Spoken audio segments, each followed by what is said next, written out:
आप पार्लियामेंट के अंदर जाकर के देख सकते हैं, वो आपको दिखाई देगा। हमारा कारीगर, हमारा हस्तशिल्पी जो परिश्रम करेगा, हम जब स्वदेशी उत्पादों को बढ़ावा देंगे, उसको प्रोत्साहित करेंगे, तो भारत का पैसा भारत में ही लगेगा, तो हमारे हस्तशिल्पी के चेहरे पर खुशहाली आएगी, उसके चेहरे पर समृद्धि, उसके जीवन में समृद्धि आएगी। यह समृद्धि एक व्यक्ति का नहीं बल्कि पूरे देश की समृद्धि का कारण बनेगा। और उसी समृद्धि को आगे बढ़ाने की दिशा में आज ये प्रयास प्रारंभ हुआ है। इसी के लिए सारे कार्य किए जा रहे हैं। हम लोगों ने भदोई में भारत सरकार की मदद से, प्रधानमंत्री जी की प्रेरणा से, वहां पे कालीन का एक एक्सपो सेंटर भी बनाया है। वाराणसी में एक फैसिलिटेशन सेंटर की स्थापना हुई है। टीएफसी का ट्रेड फैसिलिटेशन सेंटर वहां स्थापित हो चुका है। वहां के उत्पाद को वैश्विक मान्यता मिले, वहां के सिल्क क्लस्टर को वैश्विक मान्यता मिले। वाराणसी से लेकर के आजमगढ़ तक वह पहचान मिल रही है। अन्य क्या सुविधाएं हो सकती है टेक्नोलॉजी के लिए, डिजाइन के लिए, पैकेजिंग के लिए, एक्सपोर्ट के लिए, मार्केटिंग के लिए क्या कुछ होना है। सरकार इसके लिए पूरी प्रतिबद्धता के साथ कार्य करती है, क्योंकि ये हथकरघा मात्र हथकरघा नहीं है, ये भारत की आजादी का एक शस्त्र है। भारत की आजादी के आंदोलन को एक नई ऊंचाई प्रदान करने वाला मंत्र है। और इसने उस कालखंड में, क्योंकि अभी हम लोग 15 अगस्त को भारत की स्वाधीनता दिवस का आयोजन करेंगे।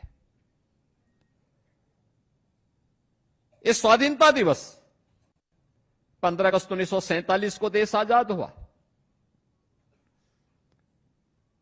हमने 2022 में भारत की आजादी के 75 वर्ष पूरे किए। अब हम 15 2026 को भारत आजादी का 80वां स्वाधीनता दिवस आयोजन करेंगे, यानी 80 वर्ष होंगे भारत की आजादी को।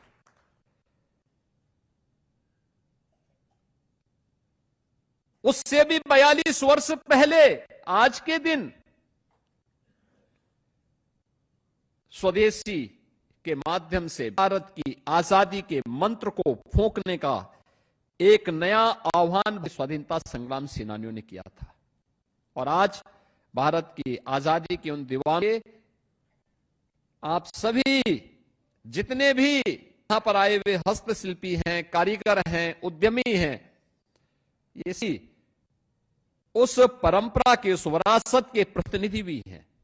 आपका मैं हृदय से अभिनंदन करता हूं, आपको बधाई देता हूं, आपको इस बात के लिए आश्वस्त करता हूं कि सरकार इस पूरे में आपके साथ खड़ी है। हम वाराणसी में एजुकेशन सेंटर से जुड़े हुए छात्रों को स्कॉलरशिप दे रहे हैं। गत वर्ष हम लोग लगभग 450 छात्रों को हमने स्कॉलरशिप दी, डिजाइनिंग के बारे में, टेक्नोलॉजी के बारे में, पैकेजिंग के बारे में, उन्हें इसके बारे में अध्ययन करवाया जा रहा है। गवर्नमेंट उसको पूरी सपोर्ट कर रही है। लखनऊ में पीएम मित्रा पार्क की स्थापना हो रही, 1000 एकड़ टेक्सटाइल उद्योग को मजबूती प्रदान करने के लिए। या टेक्सटाइल का क्षेत्र ऐसा है जो कृषि के बाद अधिक रोजगार प्रदान करता है, कृषि के बाद सर्वाधिक रोजगार देता। युवा को रोजगार मिलना चाहिए, हर हाथ को कार्य मिले, हर को कार्य मिलेगा, खुशहाली आएगी, उसके चेहरे पर खुशहाली आएगी, वो अपनी सकारात्मक ऊर्जा का उपयोग देश के निर्माण में कर पाए। इस दिशा में उस प्रयास को एक नई दिशा की आवश्यकता है। संत कबीर के नाम पर हम लोग प्रदेश के अंदर 5 स्थानों पर टेक्सटाइल के पार्क की स्थापना के कार्य को आगे बढ़ा रहे हैं। ये भी आपको एक नया प्लेटफॉर्म आपको उपलब्ध होगा। बहनों और भाइयों, ये काम 2017 के पहले भी और 2014 के पहले भी हो सकता था, लेकिन इसके लिए विजन चाहिए, इसके लिए सोच चाहिए।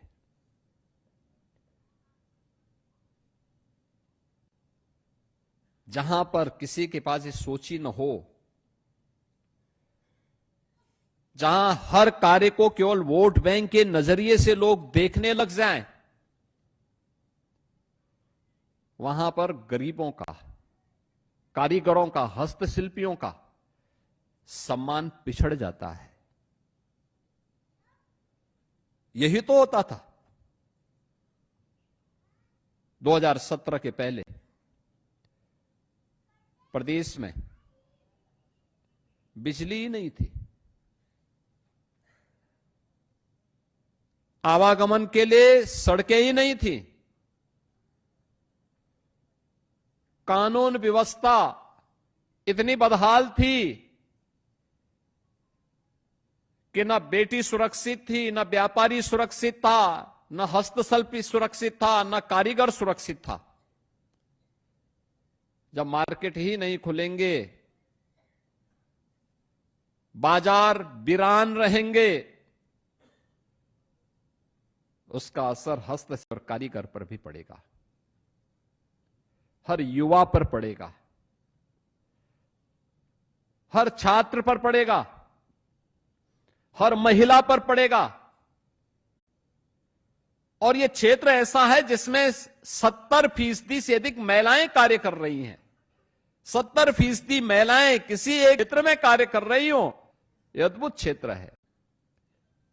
बहुत सारे क्षेत्र ऐसे हैं, लेकिन 17 के बाद हमने परंपरागत उद्यम को प्रोत्साहित किया, उसको प्रोत्साहित करने के लिए कार्य किया। याद करिए, एक एक उद्यम में 1 डिस्ट्रिक्ट 1 प्रोडक्ट के माध्यम से उसको